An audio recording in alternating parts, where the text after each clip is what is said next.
everyone! In today's video, I'm going to show you how to make these adorable sensory baby blocks using both your embroidery machine and a sewing machine. These are such fun little projects, perfect for baby gifts or playtime surprises, and they're a great way to use up scrap fabric and add in lots of fun textures. And even better yet, if you use layer cake fabric, you can get 4 sides of the block. This pattern is designed for intermediate makers, so if you've already done a few in the hoop projects and feel comfortable with the basic sewing, you're going to love this one. The in the hoop portion is sized to fit a 5x7 embroidery hoop or larger, so it works with a wide range of machines. I'll walk you through each step from quilting the block panels to assembling and stuffing your sensory cube. So let's dive in and get started. So what I love about this design is it is perfect for a layer cake stacker, and it can also fit in a 5x7 inch hoop. Now, if your machine is like my machine and can fit a bigger hoop, I suggest doing that and then just doing 2 squares at once to save time. So I'm going to do that with this, and I'm also going to show you how to personalize it. Before I do that, I kind of want to see what my pattern's going to be. So what you first want to do with your 10-inch stacker is cut it in half. And my rotary blade is not very sharp. I need to get a new blade in there. So I'm just going to help it along a little bit with my scissors. Whoop. And I made a mess there. Try to be as precise as possible because you can technically get 4 squares out of one stacker. All right, I'm gonna try to do better this time.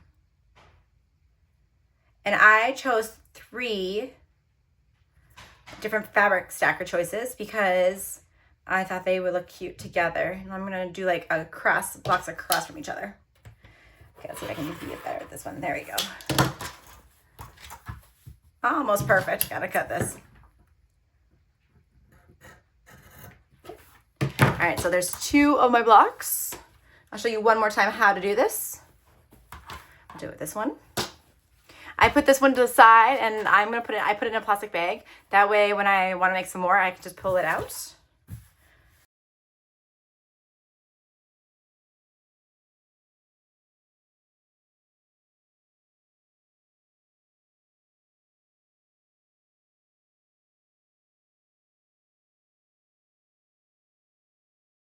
I have all my squares done, and like I said, you can do all 6 blocks in a 5x7 hoop, and I'll show you next what that would look like.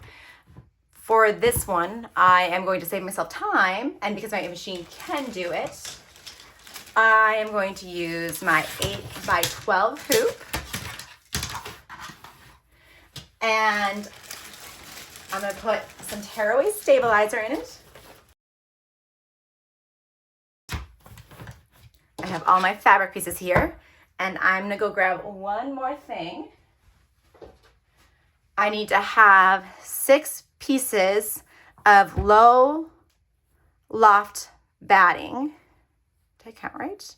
1, 2, 3, 4, 5. I did not count right, so I have to go get one more piece about this size, okay? And I usually have it a little bit bigger than the 5x5. So I gotta cut one more piece of that, but I am ready to start sewing my blocks. Before I show you the 12x8 inch hoop setup and how I personalize it, I'm gonna give you a quick look at how this design is stitched out in a 5x7 hoop. I'm gonna play this part in fast mode so you can see the full process without the wait. Let's take a look.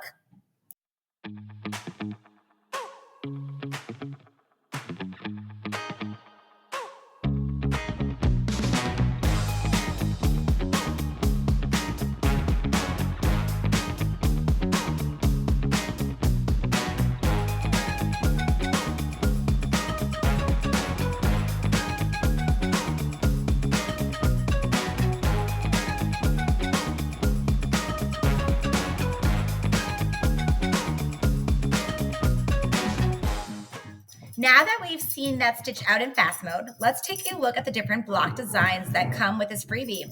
There's a nice variety and they all work beautifully together. Fine.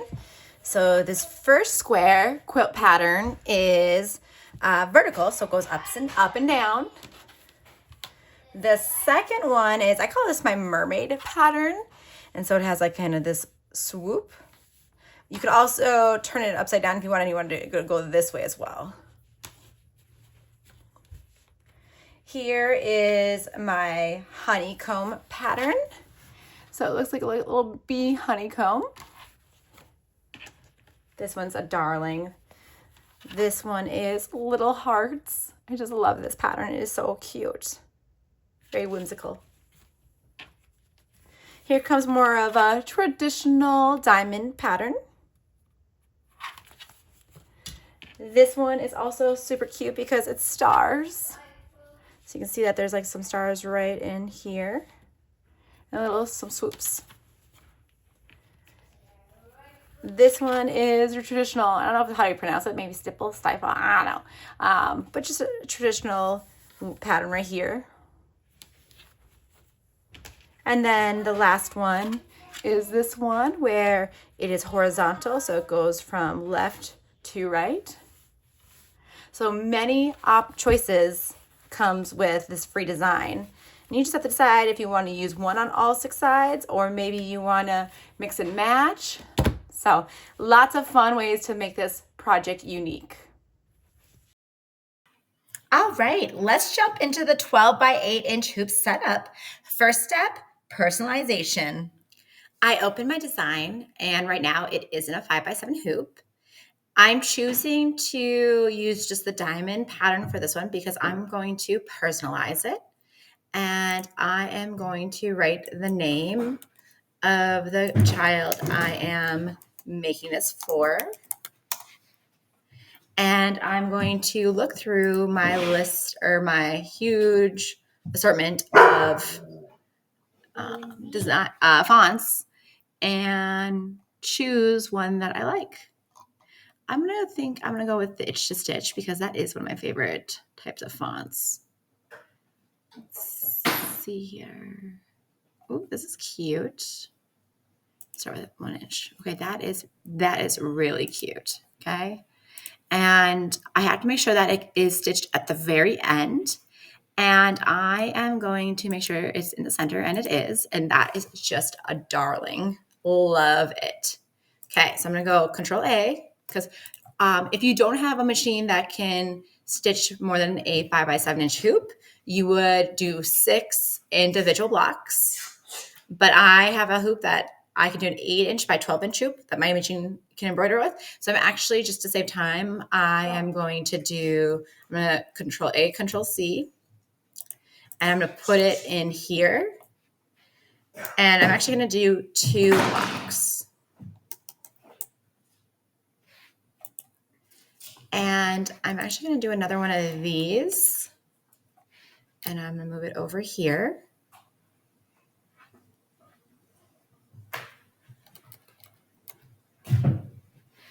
I want to move this last. And I want to put everything together so that they stitch at the same time. So what I mean by that is this is my placement stitch here, and this is my placement stitch. I'm going to move my placement stitches together because I want to do that together. And then this is the tack down stitch for my batting, and I'm going to move it over here. But I am going to change the color of the second one because I do want it to stop before it continues on. So I'm just going to type in orange maybe. All right, this is perfect right here, okay? So I will do a color stop. I don't need a color stop for the placement stitches, okay? Where did that go? So there's one placement stitch, second placement stitch. There will not be a stop. Then I will do a tack down stitch right there for my batting, and then it'll stop. Then I can put my batting on this side, and then it will stop. And then I can actually put these together because it will naturally, these don't have to stop because it will stitch this side first and then go straight to this side. And then it will stitch my personalization right here. So I'm going to take this to the craft room and I'm just going to begin stitching this so that I can think of some other ideas of how I can personalize this design. Before I start actually stitching, I want to lay out my pattern. And because I'm only using 3 different types of fabric patterns, I want to make sure that they're not next to each other. So I'm choosing to put them directly across from each other on the box. And so this is how you would do it. You would put 2 same fabrics here, 2 same fabrics here, and 2 same fabrics here.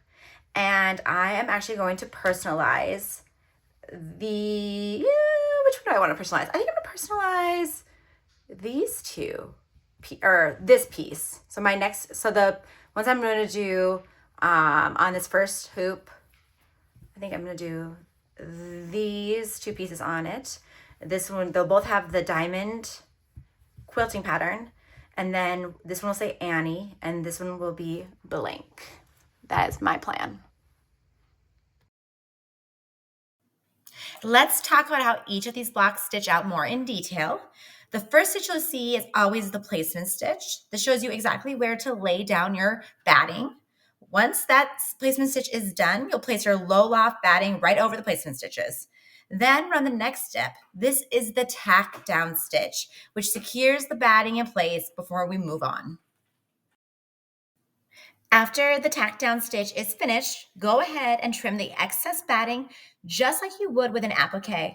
This keeps everything nice and clean around the edges and helps reduce bulk in your finished block. Now grab your 5x5 fabric square and place it right over the batting, making sure it's aligned with the placement stitches. Make sure the right side of the fabric is facing up. Once it's in place, go ahead and run the next stitch. This stitch will tack down the fabric block, and then it'll move right into the quilting pattern. For me, often the hardest part of projects is deciding what kind of thread to use, especially when we personalize things. This is going to be one of the fabric pieces that I'm going to use on one of the sides of the boxes. And so I was thinking that I will put her name Annie in this, and then I'm going to try to match up this yellow for, I think I'm going to try to match up this yellow, or maybe I'll use white. I haven't decided yet for the heart. So I'm going to switch out my thread so that I can personalize.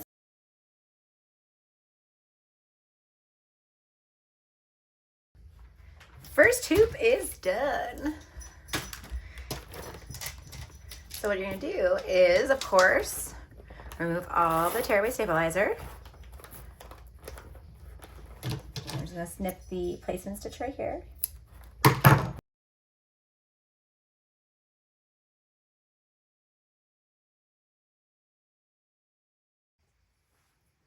This next step is optional, and it is basically turning just a normal, typical fabric cube into a sensory cube. And so I just went through my stash and I found some cool, ribbons and this polyester webbing and some of this elastic right here.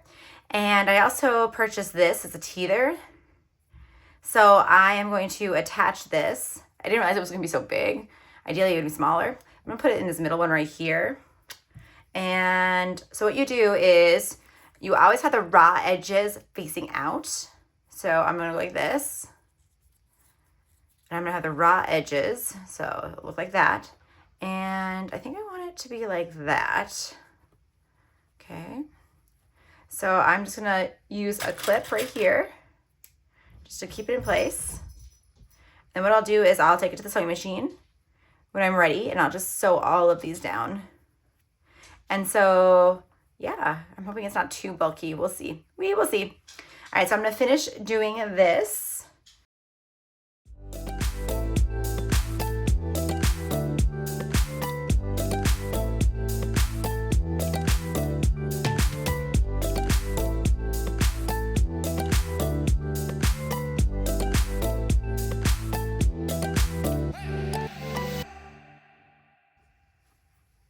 I'm just going to take each piece individually to the sewing machine and just follow that 1/4 inch seam allowance right here and sew them on. I will probably go back and forth a couple times just to make sure that it's nice and strong, the stitch. So yeah, I'll do that for all of these right here for every single square. And now we're gonna use our sewing machine.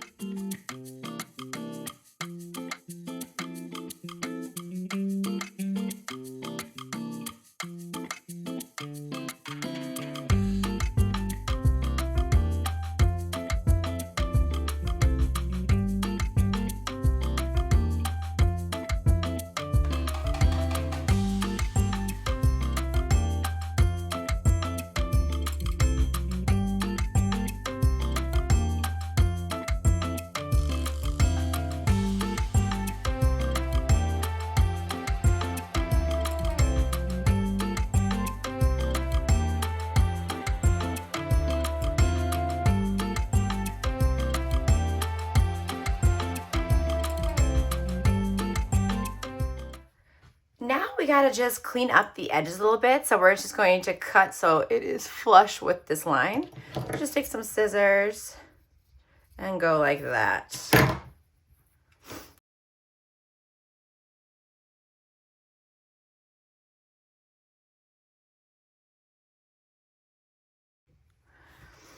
All right, we are now going to assemble the box, the cube.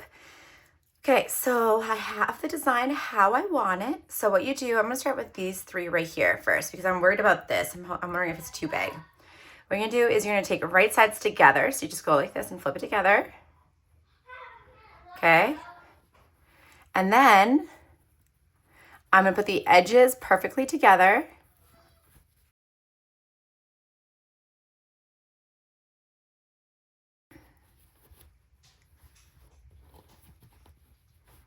All right, so what I'm gonna do is I am going to just sew over the lines that my embroidery machine made to sandwich the two pieces together. I am not gonna sew right here or right here. I'm leaving about a 1/4 inch gap. And if you just sew over the placement stitch, or the, excuse me, not the placement stitches, the tack down stitches, the batting right here, it's perfectly measured that way. Okay, so I would just follow those. I'm gonna take it to the machine and I'm gonna start putting these together. Be sure to do a front and back stitch at the beginning and end of each seam. This locks your stitches in place and keeps everything nice and secure.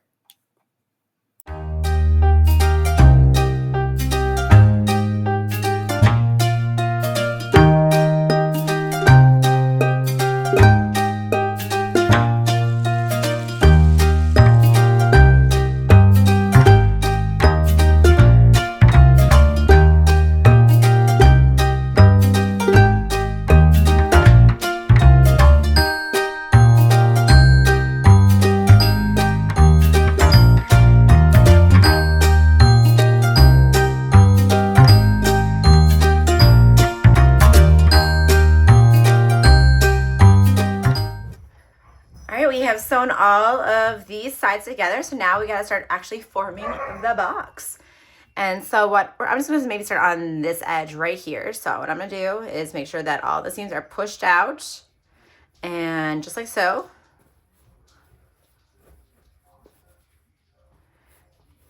Just like that. Make sure that's pushed out as well. Okay. There. Line up the seams as much as I can. Should be pretty easy. And clip.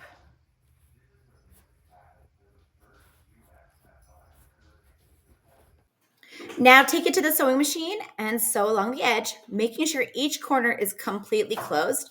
This is super important, especially for the corners, so that none of the stuffing can sneak out later.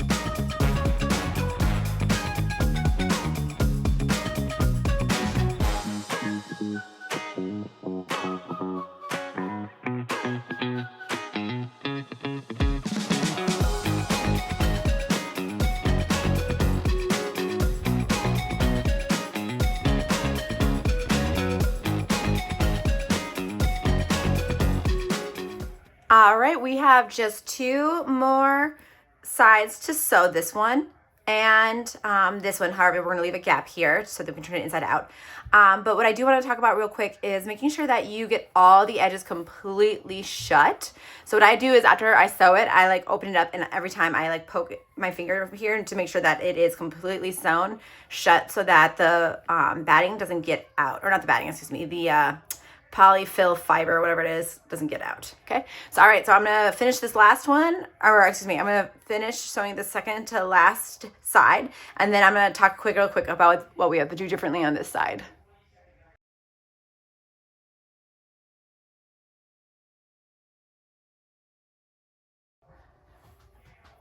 All right, so the cube is completely sewn shut on all sides except for this very last one. And we always sew it right sides together, just like this, because we turn it inside out so that there's no seams that are exposed. So to do that though, we need to have a gap. And because I have this big toy in there, I'm gonna leave a pretty significant gap. So what I'm gonna do is I'm just gonna fold it in like this, and I will probably stop right here. So what I'll do is I'll start stitching here, reverse, go forward again, stop about here, reverse, and a little bit forward. And then I'm gonna leave a gap, a pretty significant gap. In fact, I might make it a little bigger than that just because that ring is pretty big and I wanna be able to make sure I get it through. But I'll do the same here. So I'll go forward, back, forward, back, forward, and then leave a good space to turn it inside out. Okay. All right, and I wanna make sure that all my seams are on the outside. I think I'll just, even though I'm not sewing here, I'm just gonna shut this like this because I wanna make sure that all the seams are on the outside. All right, I'm gonna take it to my sewing machine.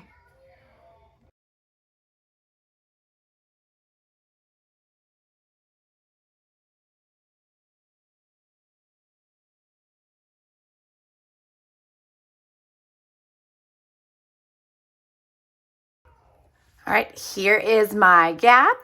Once your seams are all stitched and secure, it's time to carefully and slowly turn the cube right side out through that gaping hole. Take your time here.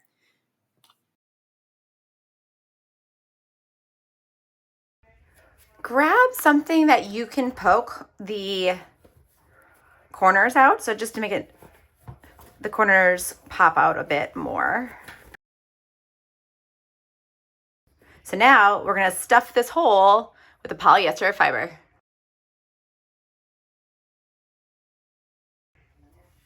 Now it's time to close this. Since I am giving this to a baby, you cannot use, I mean, I don't encourage you to use fabric glue because that would be toxic to the baby. And you always want to be mindful when you're picking out these things, like make sure that it's not a choking hazard. Okay. So ideally you want to hand stitch.